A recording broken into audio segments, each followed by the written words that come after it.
Hai, jumpa lagi bersama gue Cynthia Tengens, masih di Outdoor Pro Takeover. Dan kali ini gue punya bintang tamu nih, Bang Awe. Apa kabar Bang Awe? Dan juga kita mau ngucapin dulu terima kasih untuk Nomad Adventure yang berada di Mall Galeria Lantai 2 Yogyakarta, karena kita dikasih kesempatan untuk ngobrol-ngobrol nih di sini. Terima kasih Nomad sudah dipinjamkan tempat. Nah, langsung aja nih, mungkin Bang Awe bisa kenalin sedikit. Bang Awe ini sekarang kegiatannya, kesibukannya apa sih Bang?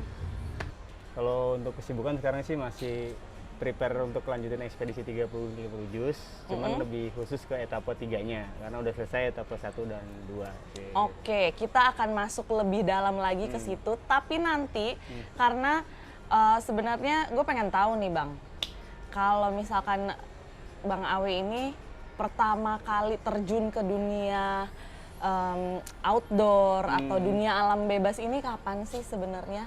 Kalau nyobain pertama kali naik gunungnya mungkin dari tahun 97 ya. 97? 97, cuman masih kalau balita saya.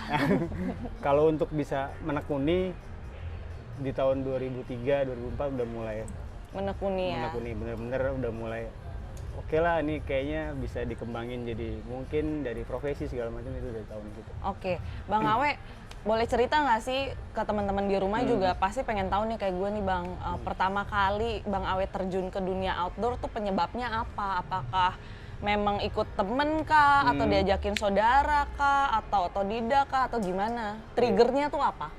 Triggernya kalau pertama sih emang diajak paman malah pertama kali naik. Nah, cuman impact nagihnya setelah 2 bulan setelah itu. 2 bulan setelah mendaki, pertama kali gue naik gunung gue Kerinci tahun 97.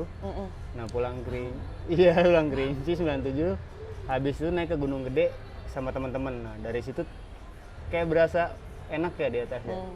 Ya akhirnya naik pindah gunung kayak gitu sih, tanpa mengerti gimana sih prosedur naik gunung yang baik, yang hal itu belum ngerti apa-apa. Mendalami pendakian gunung yang bener itu ya tahun 2000-an lah baru. Berarti sebenarnya dulu pertama kali naik gunung tuh ya udah sekedar naik-naik aja gitu ya? Iya kayak anak camping gitulah, panci masih digantung-gantung kayak gitu-gitu lah. Masih ngasal lah, Masih pokoknya ngasal. naik pulang, naik Iya, pulang. celana jeans, sandal jepit kayak gitu-gitu lah. Masih sembarangan Masih, banget masih berarti ya? sembarangan. Oke, Bang Awe juga kan tergabung dengan komunitas APGI ini. Oke, organisasi itu ya. Iya, organisasi ya masuknya ya. Oke, mungkin bisa diceritain nggak ke teman-teman di rumah, APGI ini sebenarnya apa sih? Oke, dilurusin lagi. Memang pernah tergabung, cuman semenjak tahun kemarin pas pandemi, gue memang tidak perpanjang lagi untuk sertifikasi. Jadi kalau APG itu kayak mode ya asosiasi sih, asosiasi atau organisasi yang menaungi guide.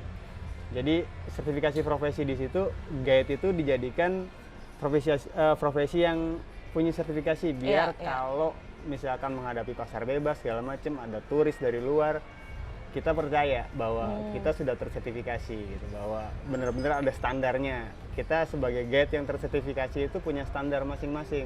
Gimana sih cara bawa klien, bagaimana sih cara nanganin case atau isu-isu di perjalanan, hal kayak gitu sih. Kalau untuk di APGI ya enaknya gitu.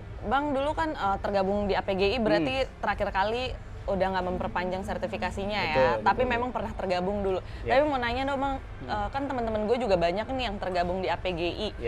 Sebenarnya kalau APGI ini hanya sertifikasi saja, ataukah ada program-program khusus gitu yang dijalani?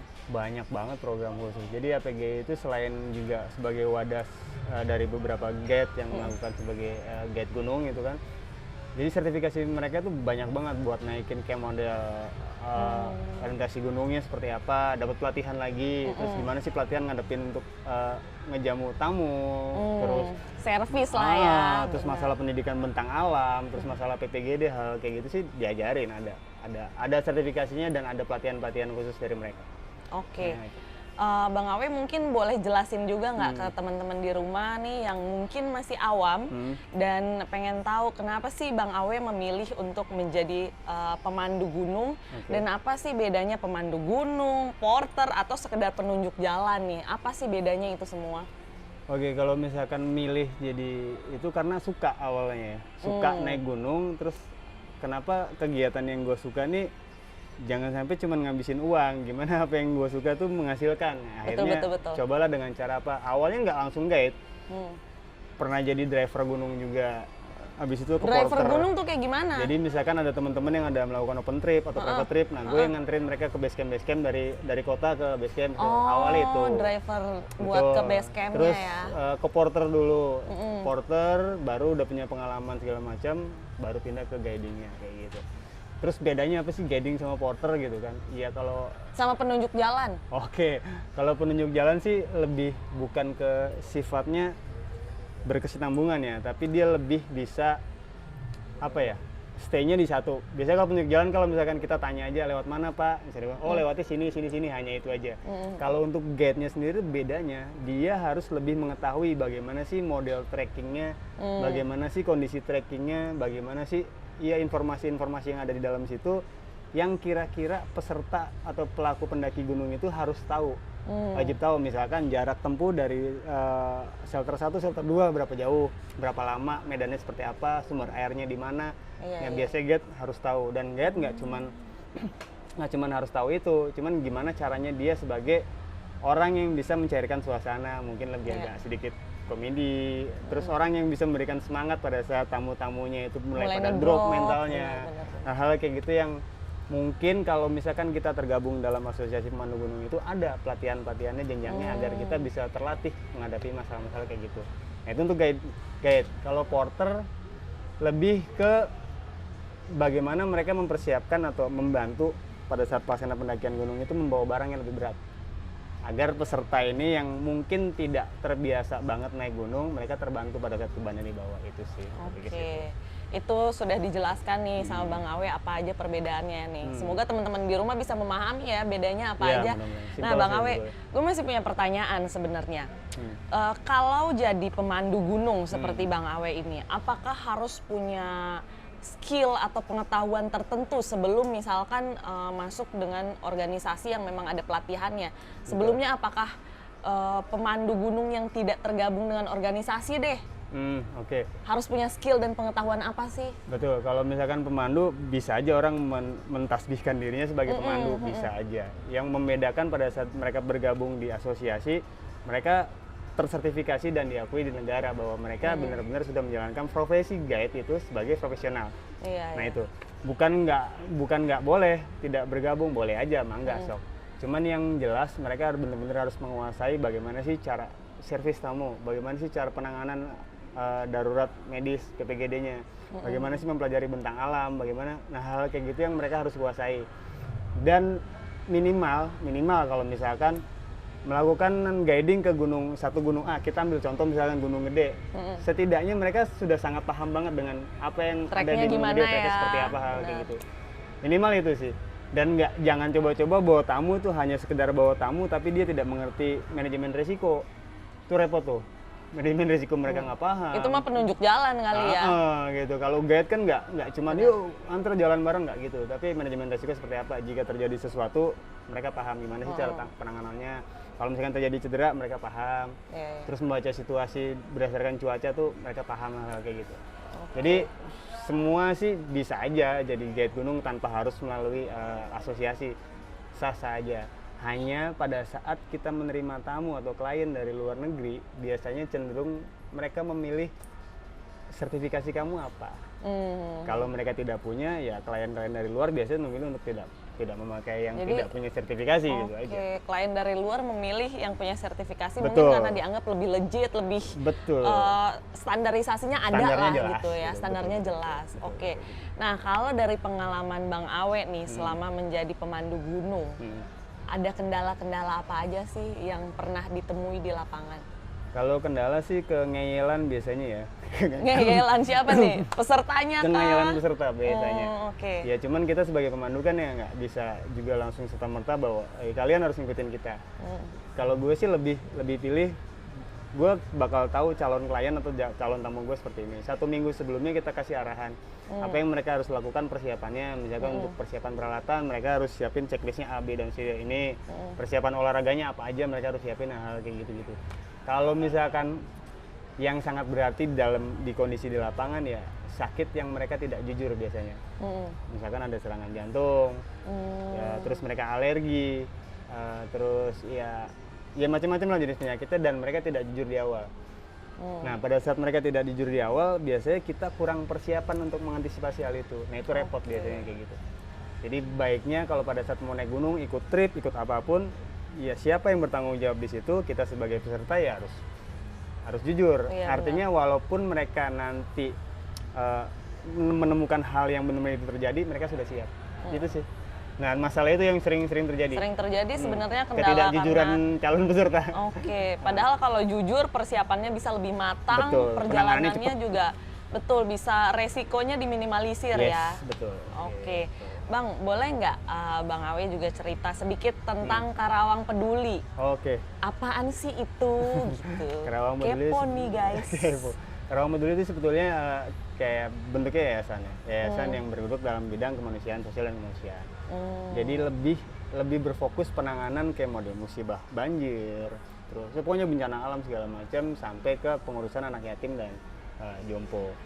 Kenapa gue tergerak ikut serta waktu itu diajak sama salah satu temen pada saat di Samawe baru mulai naik lah gitu kan. Bang, boleh ikut bantu nggak? Ikut nyemplung di situ awalnya sebagai perantara donasi. Awalnya menerima donasi dari teman-teman subscriber YouTube, menerima donasi mengalirkan ke Karawang Peduli. Tapi pada saat itu memang punya waktu buat ikut, akhirnya ikut nyemplung.